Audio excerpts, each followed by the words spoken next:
WNS faces Scope 3 challenge in net zero path. Quick facts. Headquarters, Mumbai, India. Employees, 64,505 across 13 countries. Total emissions, FY 2024-25, 144,600 T-circuit based. Scope 3 share, 84% of total emissions.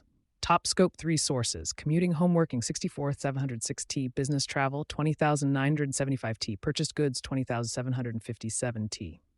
Renewable electricity, through 49% of mix.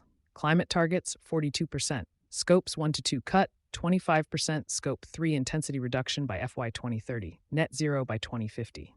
Board diversity, 50% women as of April 2025. CEO pay ratio, 5's median employee. WNS, a global business process management PM, provides outsourced solutions across finance, healthcare, insurance, and other industries. Alongside its growth in scale and digital capabilities, WNS has expanded its sustainability reporting. Its FY 2024-25 sustainability report outlines science-based climate targets and shows progress on renewable energy. But the disclosures also reveal a pressing challenge. The majority of WNS's carbon footprint now comes not from its facilities or operations, but from employee commuting and home working. Emissions profile, Scope 3 dominates. WNS reported market-based emissions of about 144,600 metric tons of CO2 equivalent, TCO2e, in FY 2024-25. Of that total, Scopes 1 and 2, direct operations and purchased electricity, accounted for just over 21,900 TCO. Scope 3, however, reached 121,667 TCO, roughly 84% of the company's footprint. Breaking Scope 3 down further reveals the heart of the challenge: commuting and home working, 64,706 TCO. Business travel, 20,975. Purchased goods and services, 20,757 TCO2.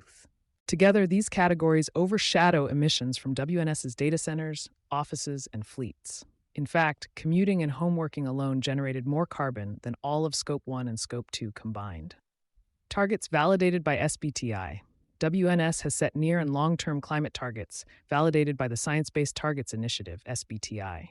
By FY 2030, the company aims to cut absolute Scopes 1 and 2 emissions by 42% compared with FY 2023 levels and reduce Scope 3 intensity by 25% per full-time employee. Its long-term target is net zero across the value chain by FY 2050, requiring a 95% cut in Scopes 1 and 2 and a 90% cut in Scope 3. Validation by SBTi gives WNS's roadmap credibility, particularly as regulators and investors increasingly scrutinize the difference between net zero pledges and science-aligned decarbonization. But while Scope 1 and 2 reductions are clear, Scope 3 targets framed only on an intensity basis leave questions about how absolute emissions will be reduced as the workforce grows. The commuting and remote work puzzle. The report's unusually detailed disclosure of commuting and home working emissions highlights a category many companies overlook. The GHG protocol recently updated methodologies to standardize how remote work emissions should be calculated, considering electricity use for laptops and monitors, home heating and cooling, and regional power grid carbon intensity. For a workforce of more than 64,000 spread across 13 countries, this footprint is material. And it is difficult to cut without either restructuring employee work patterns or investing in incentives and infrastructure. Options include supporting low-carbon transit options in urban areas where employees commute daily, partnering with governments and utilities on green transport subsidies, offering home energy stipends linked to efficiency improvements, e.g., Energy Star appliances, efficient HVAC. Engaging in awareness campaigns so employees understand their role in corporate climate targets. Few companies disclose commuting and home working data at this level of detail, making WNS's reporting notable. But it also means the company will be under pressure to demonstrate concrete reductions in these categories over time. Regulatory landscape tightens. The timing of WNS's disclosures comes as regulators expand requirements for Scope 3 transparency. California's Climate Corporate Data Accountability Act, SB 253, will require all companies with more than $1 billion in revenue that do business in California to report Scopes 1, 2, and 3 emissions beginning in 2026. Independent assurance will be phased in.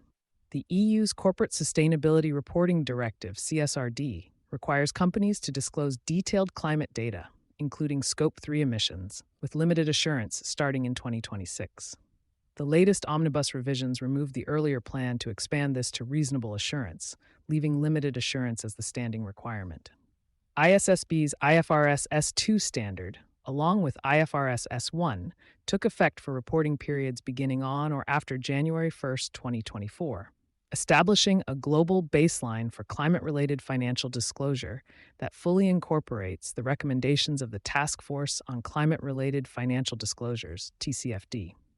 For global firms like WNS, which serves clients in Europe and North America, these rules raise the bar on both accuracy and assurance of Scope 3 emissions. The company's limited assurance by DNV covers part of the current report, but deeper verification may soon be required. Renewable energy progress. On the positive side, WNS reports that over 49% of its electricity now comes from renewable sources, significantly lowering its market-based Scope 2 emissions compared with location-based figures.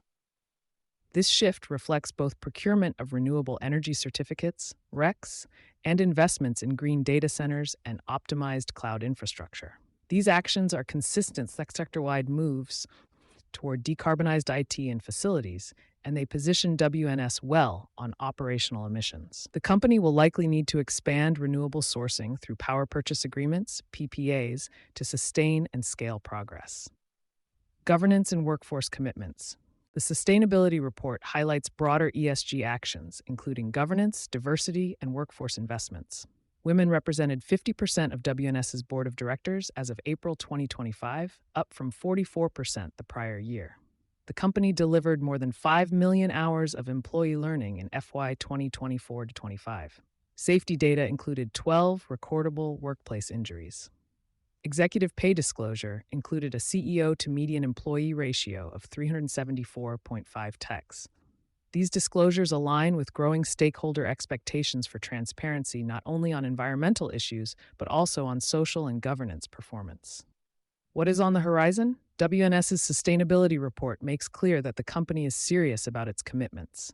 Validated targets, nearly half renewable electricity, and governance transparency all signal credibility. But the challenge ahead lies in Scope 3, specifically how a service-based company can materially reduce commuting and homeworking emissions while continuing to grow. For corporate sustainability leaders, WNS's case underscores a pivotal shift. Scope 3 is now central, not secondary. It represents the bulk of emissions and is becoming a regulatory requirement. The companies that lead will be those advancing from disclosure to demonstrable reductions in categories once seen as untouchable. You've been listening to Sustainability Soundbites presented by E+E Leader.